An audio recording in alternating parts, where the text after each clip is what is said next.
नमस्कार शिक्षक साथियों, बिहार विशेष शिक्षक चैनल के अनमोल पेशकश शिक्षा संवाद के एक और फ्रेश एपिसोड में आप सभी शिक्षक साथियों का तहे दिल से स्वागत है। साथियों, सबसे पहले टीचर ऑफ द डे बनने के लिए Ratan Kumar ji from Hajipur and Neetu Kumari ji from Nalanda को मेनी कॉन्ग्रेचुलेशंस। अगर आप भी बनना चाहते हैं टीचर ऑफ द डे तो इस वीडियो को शेयर करके अपने नाम और पता के साथ एक प्यारा सा कमेंट जरूर करिएगा। साथियों, शिक्षकों के तबादले पर आचार संहिता की रोक। जी हां शिक्षक बंधुओं, बिहार के सरकारी स्कूलों के शिक्षकों को ऐच्छिक तबादले के लिए अब और इंतजार करना होगा। विधानसभा चुनाव की आचार संहिता लागू होने से अगले 1.5 महीने तक तबादले नहीं होंगे। वहीं शिक्षा विभाग तबादला नियमावली में संशोधन की प्रक्रिया में है। नई नियमावली की अधिसूचना जारी होने के बाद ही ऑनलाइन आवेदन पुनः लिए जाएंगे। फिलहाल 1 लाख से अधिक शिक्षक तबादले की प्रतीक्षा में है। चुनाव के बाद ही स्कूल आवंटन और तबादला प्रक्रिया पुनः शुरू होगी। साथियों, जिन शिक्षकों का तबादला होना था वो हो चुके हैं। अब जो नए तरीके से अगर तबादला चाहते हैं तो इसके लिए नियमावली का इंतजार करना होगा। यानी विभाग एक बार पुनः नियमावली का खेल खेलने स्टार्ट कर दिया है। अब देखना होगा ये नियमावली कब तक बनता है, कब तक इसमें संशोधन होता है और कब आवेदन पुनः लिया जाता है। एक बात तो फिक्स हो गई है कि चुनावी अवधि में यानी पिछले आने वाले 1.5 महीने तक तो अब कुछ होने वाले नहीं है। दैट मीन्स ये निकल के आती है साथियों कि अब जो भी चीज़ें होगी नेक्स्ट ईयर आपको देखने को मिलेगा। इस साल तो अब कुछ भी नहीं होने से रहा। तो साथियों, जिन शिक्षकों को भी तबादले की ज़रूरत है, साथियों आप सभी के सभी को अब थोड़ा और इंतज़ार करना होगा। बढ़ते हैं नेक्स्ट अपडेट की ओर। तो अगली खबर जो निकल के आ रही है साथियों, सज्जन आर। जी हाँ साथियों, सज्जन आर बने माध्यमिक शिक्षा निदेशक। शिक्षा विभाग के अपर सचिव सज्जन आर को माध्यमिक शिक्षा निदेशक की जिम्मेदारी दी गई है। इस संबंध में शिक्षा विभाग के निदेशक प्रशासन मनोरंजन कुमार ने आदेश जारी कर दिया है। इससे पहले विभागीय आदेशानुसार शिक्षा विभाग के सचिव दिनेश कुमार को माध्यमिक शिक्षा निदेशक का अतिरिक्त प्रभार दिया गया था। तो साथियों, आप सभी को ध्यान रखनी है कि अब जो माध्यमिक शिक्षा निदेशक बन चुके हैं वो हमारे सज्जन आर जी हैं। बढ़ते हैं नेक्स्ट अपडेट की और उससे पहले चैनल पर फर्स्ट टाइम जुड़े होंगे तो चैनल को सब्सक्राइब जरूर करिएगा। साथियों अगली खबर जो निकल के आ रही है, एस्टेट 2025 परीक्षा तिथि में कोई बदलाव नहीं। साथियों, कल मैंने भी अपने व्हाट्सएप चैनल पर इस अपडेट को डाला था। एक फर्जी जो एस्टेट की जो है परीक्षा तिथि की कॉपी घूम रही थी, जिसमें पत्र कह सकते हैं या फिर उसको विज्ञप्ति पत्र कह सकते हैं, जिसमें दावा किया जा रहा था कि एस्टेट 2025 परीक्षा की तिथि में बदलाव हो गई है। हालांकि साथियों, हमारे कुछ सूत्र भी बताए थे पहले भी कि बदलाव होने वाली है। हालांकि समिति ने अब इसमें स्पष्ट किया है कि एस्टेट 2025 परीक्षा की तिथि में कोई परिवर्तन नहीं हुआ है। परीक्षा जो है अपने पूर्व निर्धारित दिन जो कि 14 अक्टूबर 2025 से निर्धारित कार्यक्रम के अनुसार ही होगी और एडमिट कार्ड जो इसका है साथियों 11 अक्टूबर से डाउनलोड होना स्टार्ट हो जाएगा। उम्मीदवार जो है केवल और केवल आधिकारिक जानकारी जो लानी चाहते हैं तो केवल BSEB के वेरीफाइड सोशल मीडिया अकाउंट से ही प्राप्त कर सकते हैं। साथियों, कल मैंने जैसे ही डाला फिर मैंने इसको रीवेरीफाई किया। जैसे वेरिफिकेशन करने के दौरान मुझे पता चला कि ये बिहार विद्यालय परीक्षा समिति ने इसे नहीं अपडेट किया है, तो मैंने अपने व्हाट्सएप चैनल से उसको डिलीट भी कर दिया और मैं आपको यहाँ पे बता भी रहा हूँ कि वो जो है चिट्ठी भ्रामक थी कहीं ना कहीं। तो आप लोग इस चीज़ को समझिएगा। बाकी इसमें बदलाव हो भी सकता है, अभी भी चांसेस है, लेकिन अभी आधिकारिक रूप से कोई घोषणा इसकी नहीं हुई है। वहीं अगली खबर की रुख करते हैं साथियों। तो शिक्षा विभाग में पूरे 400 करोड़ रुपए का हिसाब ही नहीं मिल रहा है साथियों ये बातें हैं सारण प्रमंडल के छपरा, सिवान और गोपालगंज जिलों के शिक्षा विभाग में करीबन 400 करोड़ रुपए की राशि का हिसाब अब तक नहीं मिला है। यह राशि वर्ष 2002 से 2025 तक की है। RDDE राजदेव राम ने तीनों डीईओ से 3 दिन के भीतर उपयोगिता प्रमाण पत्र मांगा है। तय समय में रिपोर्ट नहीं मिलने पर विभागीय कार्रवाई की चेतावनी दी गई है। साथियों एक बड़ा खेल हो चुका है। लगभग 400 करोड़ रुपए शिक्षा विभाग से गायब है कह सकते हैं, क्योंकि अगर हिसाब नहीं मिल रही है तो गायब ही माना जाएगा। अब इतनी बड़ी राशि जो है गायब होना शिक्षा हित के लिए, शिक्षा विभाग के लिए अच्छी बात तो बिल्कुल नहीं है। साथियों इसमें उन अधिकारियों को ज़रूर देखा जाएगा जो इसमें संलिप्त है। अगर तो किसकी उपयोगिता प्रमाण पत्र मिल जाती है तो बहुत बढ़िया है, और अगर नहीं मिलती है तो इन तीनों जिलों के जो डीईओ हैं उनके ऊपर जो है कड़ी कार्रवाई हो सकती है। ऐसी संभावनाएं बन रही है। हालांकि देखना होगा क्या कुछ निर्णय आता है, क्या उपयोगिता प्रमाण पत्र मिलता है या फिर नहीं। जो भी अपडेट्स होगी मैं आपको इन्फॉर्म करता रहूँगा आने वाली वीडियोज़ में। बढ़ते हैं नेक्स्ट अपडेट की ओर। अगली खबर है साथियों, बिना वेतन के गुजरी दुर्गा पूजा, अब दीपावली और छठ की चिंता। बिहार में नवनियुक्त हुए प्रधान शिक्षक और प्रधान अध्यापक पिछले महीने से बिना वेतन के हैं। आर्थिक तंगी के बीच उनका दशहरा और दुर्गा पूजा पहले ही गुजर गया। अब दीपावली और छठ की चिंता सताने लगी है। शिक्षकों का कहना है कि यदि जल्द वेतन नहीं मिला तो त्योहारों की खुशियां फीकी पड़ जाएगी। पदाधिकारियों ने बताया कि वेतन भुगतान की प्रक्रिया जारी है। कई जिलों में बहुत हद तक ये प्रक्रिया संपन्न भी हो चुकी है। बहुत जल्द भुगतान होना वहाँ प्रारंभ भी हो जाएगी। एंड जहाँ पे अभी तक प्रोसेस स्टार्ट नहीं हुआ है वो सारे के सारे पदाधिकारी लगे हुए हैं। अब देखना होगा कब तक इन सभी नवनियुक्त प्रधान शिक्षक और प्रधान अध्यापकों का जो है वेतन भुगतान होना प्रारंभ होता है। वेतन भुगतान होने से पहले इनका जो है सेवा कन्वर्जन, वेतन कन्वर्जन करना होगा। उसके बाद ही इन सभी शिक्षकों का प्रधान शिक्षक और प्रधान अध्यापकों का वेतन भुगतान संभव हो पाएगा। हम विभाग से कहेंगे कि जल्द से जल्द इन सभी प्रधान शिक्षक और प्रधान अध्यापकों की जो है मांगों को सुना जाए और जल्द से जल्द इनका एटलीस्ट वेतन तो दे दिया जाए।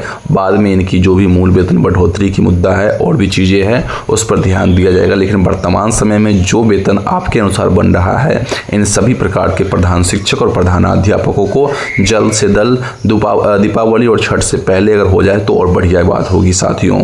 वहीं दीपावली छठ से पहले शिक्षकों को मिलेगा वेतन, सख्त निर्देश जारी। जी हाँ साथियों, मधुबनी जिला और जहानाबाद जिला के शिक्षा विभागों ने आदेश जारी करते हुए 20 अक्टूबर से पहले शिक्षकों का वेतन भुगतान सुनिश्चित करने को कहा है। मधुबनी में 18 अक्टूबर तक अनुपस्थिति विवरणी, जबकि जहानाबाद में वेतन विपत्र व नेगेटिव लिस्ट जमा करने का निर्देश दिया है। देरी पर अधिकारियों की जवाबदेही तय होगी। साथियों फिलहाल तो 2 ही जिला निकाली है। मुझे नहीं लगता कि ये पूरे राज्य में लागू हो पाएगा दीपावली और छठ से पहले हर एक जिलों में वेतन मिल जाना। हालांकि इससे पहले भी संभव नहीं हो पाया था, लेकिन कुछ ना कुछ अंश जरूर हर जिलों में मिला था। फिलहाल जो बातें हैं साथियों, 2 जिला ने प्रॉपर अपने ऊपर जो है चिट्ठी निकाली है। हालांकि इसका अगर राज्य से चिट्ठी निकल जाती तो सभी जिलों में ये मानी जाती। हालांकि 2 जिला फिलहाल है, मधुबनी और जहानाबाद। अगर आप वहाँ के शिक्षक हैं तो बधाई हो, आपको छठ और दीपावली से पहले आपको वेतन मिल जाएगा। अगर दीपावली से पहले नहीं भी मिलता है तो छठ से पहले तो मिल ही जाएगा। साथियों इस बात का तो इन 2 जिलों वालों के लिए खुशखबरी मानी जा सकती है। बाकी जिले जितने भी हैं उनके अगर कोई अपडेट्स आती है तो मैं आने वाली वीडियोज़ में आपको इन्फॉर्म करता रहूँगा। उसके लिए आपको 2 काम करनी है, एक तो चैनल को सब्सक्राइब कर लीजिए और दूसरा हमारे व्हाट्सएप चैनल से जुड़ जाइए, जिसका लिंक वीडियो के डिस्क्रिप्शन बॉक्स में है, जहाँ पे दिन भर की सभी अपडेट्स आपको देता रहता हूँ मैं समय समय पर। वहीं साथियों एक और बड़ी अपडेट जो निकल के आई है साथियों, विशिष्ट शिक्षकों के वेतन निर्धारण हेतु राज्य स्तर से जारी होगा एसओपी। इस खबर को मैंने आपको पूर्व के दिन में भी बताया है। शिक्षा विभाग ने निर्णय लिया है कि विशिष्ट शिक्षकों का वेतन निर्धारण अब राज्य स्तर से तय एकीकृत एसओपी के आधार पर होगा। और एसओपी क्या होता है इसके बारे में मैंने आपको बता दिया था प्रीवियस वीडियो में। अपर मुख्य सचिव बी राजेंद्र ने सभी डीईओ को निर्देश दिए कि एसओपी लागू होने के बाद किसी भी प्रकार की मनमानी या देरी बर्दाश्त नहीं की जाएगी। ठीक है साथियों, अब आगे क्या हो रहा है मैं आपको बताता हूं। वर्तमान में कई जिला बिना एसओपी के ही विशिष्ट शिक्षक के जो है वेतन निर्धारण हेतु पत्र जारी कर रहे हैं। अब यहाँ पर दो बातें निकल के आती है, या तो ये जितने भी ज़िले जो कि बिना SOP के अपने अकॉर्डिंग पत्र जारी कर रहे हैं वो लोग पहले से ही तैयारी करना चाहते हैं कि SOP जैसे ही जारी हो इन सभी शिक्षकों का जो है वेतन भुगतान करना, वेतन निर्धारण करना स्टार्ट कर दें, और कुछ कह सकते हैं कि बातों को अवहेलना कर रहे हैं। तो ये दो चीज़ें निकल के आती है यहाँ पे। तो अब देखना होगा कि क्या कैसे होता है, SOP में क्या निर्देश होते हैं और जो शिक्षा विभाग जिला शिक्षा पदाधिकारी जो जारी कर रहे हैं पत्र उसमें क्या अंतर आता है या फिर सेम टू सेम रहता है। हालांकि साथियों कमेटी की जो रिपोर्ट है उसकी तिथि कल है। हालांकि इसकी कोई सुगबुगाहट अभी तक दिख नहीं रही है कि होगी भी चर्चाएं या नहीं होगी, बैठकें होगी कि नहीं होगी, फैसला आएगा कि नहीं आएगा। हालांकि अभी जो आचार संहिता चल रहा है इसका दुष्परिणाम भी उसके ऊपर पड़ सकता है। फिलहाल बढ़ते हैं नेक्स्ट अपडेट की ओर। संस्कृत स्कूल होंगे समग्र शिक्षा योजना में शामिल। जी हाँ साथियों, केंद्रीय शिक्षा मंत्री धर्मेंद्र प्रधान ने बिहार के सभी संस्कृत विद्यालयों को समग्र शिक्षा योजना में शामिल करने की मंजूरी दी है।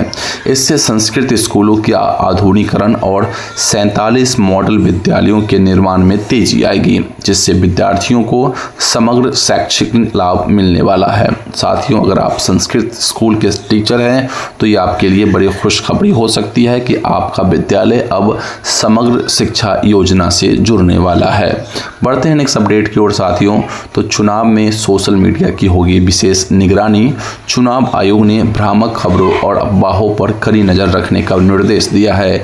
बिहार में सोशल मीडिया पर समय पर खंडन और गलत सूचनाओं पर सख्त कार्रवाई सुनिश्चित करने के लिए अधिकारियों को निर्देशित किया गया है। पुलिस ने राज्य में फेक न्यूज़ काउंटर मैकेनिज्म की जानकारी भी दी है। अब साथियों इस बात को आप सभी को ध्यान रखना है कि जब तक ये चुनावी बातें चल रही है, चुनाव का दौर चल रहा है, आप सभी शिक्षक साथियों को भ्रामक खबरों से दूर रहना है और सोशल मीडिया पर खास के पोस्ट करने से बचना है इन भ्रामक खबरों को। हालांकि मेरा तो काम है, इसमें कुछ खबरें सही और गलत हो सकती है। वेल चलिए आप लोग इससे जरूर बच के रहिएगा। फिलहाल बढ़ते हैं नेक्स्ट अपडेट की ओर साथियों। तो TRE और विशेष शिक्षकों के बकाया वेतन का तुरंत भुगतान। जी हाँ साथियों, समस्तीपुर और मुंगेर जिलों के शिक्षा विभाग ने TRE 1, 2, 3 और विशिष्ट 1, 2 शिक्षकों के बकाया वेतन का तत्काल भुगतान सुनिश्चित करने का निर्देश दिया है। सभी प्रखंड शिक्षा पदाधिकारी और प्रधानाध्यापक को कहा गया है कि जून 2025 से सितंबर 2025 तक के लंबित वेतन की सटीक सूची 2 दिनों में अधो हस्ताक्षरी कार्यालय में जमा करें। विलंब पर अधिकारियों की व्यक्तिगत जवाबदेही तय होगी। समस्तीपुर में ये कोई पार्टिकुलर पीरियड नहीं बताई गई है। सितंबर से पहले जब तक का वेतन आपका बकाया है आप अपनी रिपोर्ट सबमिट कर सकते हैं। आपका जो भी वेतन बन रहा होगा आपको विभाग जल्द से जल्द उसका भुगतान करेगा। तो साथियों अगर आपको कोई प्रॉब्लम है इन 2 जिलों में वेतन संबंधित, पिछले कई महीनों से कई शिक्षक साथियों का वेतन नहीं मिल पाया हो, तो आप इसे रिपोर्ट ज़रूर से ज़रूर जमा करें और जल्द से जल्द जमा करें। आप जितना जल्द करेंगे आपका वेतन भुगतान उतना जल्द आपको हो जाएगा। आप अपने प्रधानाध्यापक को कहें कि आपका जो वेतन जो बन रहा है उस फॉर्म को फिलअप करके उस रिपोर्ट को जमा करें जल्द से जल्द। वेल बढ़ते हैं अब नेक्स्ट अपडेट की ओर। उससे पहले साथियों मैं आपको बताना चाहूँगा अगर किसी और ज़िले का प्रॉब्लम है तो उसके रिगार्डिंग अगर कोई पत्र आती है तो मैं अपने व्हाट्सअप चैनल पर डाल दूंगा, आप लोग जाके वहाँ ज्वाइन कर लीजिए। बढ़ते हैं नेक्स्ट अपडेट की ओर। तो साथियों बड़ी खबर है, BEd योग्य प्राथमिक शिक्षकों के लिए 6 महीने का जो ब्रेस कोर्स होना है उसका पंजीकरण स्टार्ट हो रहा है। साथियों फिलहाल लखीसराय जिला शिक्षा विभाग ने सभी BEd योग्य प्राथमिक शिक्षकों के लिए 6 महीने के ब्रिज कोर्स में पंजीकरण कराने का निर्देश दिया है। सभी प्रखंड शिक्षा पदाधिकारी को कहा गया है कि 3 दिनों के भीतर समेकित विवरण जिला कार्यालय में उपलब्ध कराए, अन्यथा जिम्मेदारी संबंधित अधिकारियों की होगी। साथियों अगर आप है BEd योग्यताधारी शिक्षक और अगर आप है प्राथमिक शिक्षक तो आपके लिए 6 महीने का जो ब्रिज कोर्स है इसे अनिवार्य कर दिया गया है। साथियों इसे तो आपको पहले से ही पता होगा। अब साथियों करना क्या है, अगर आप लखीसराय से फिलहाल हैं तो आपके यहाँ जो है रजिस्ट्रेशन स्टार्ट हो जाएगा, वो भी ऑफलाइन मोड में फिलहाल हो रहा है। ऑफलाइन इन द सेंस कि आपको सारे डॉक्यूमेंट्स वगैरह जो है आपको अपने DO कार्यालय में भेजना होगा। तो इसके लिए प्रखंड शिक्षा पदाधिकारी को कहा गया है कि 3 दिनों के भीतर रिपोर्ट ले लिया जाए। तो आपको पहले बीओ को देना होगा, बीओ आपका जो भी रिपोर्ट्स होगा उसे डीओ के पास भेजने का काम करेंगे और उसके बाद आपकी जो रजिस्ट्रेशन है जिला से ही संपन्न हो जाएगी साथियों। तो इस बात को आप सभी शिक्षक बंधु ध्यान रखेंगे।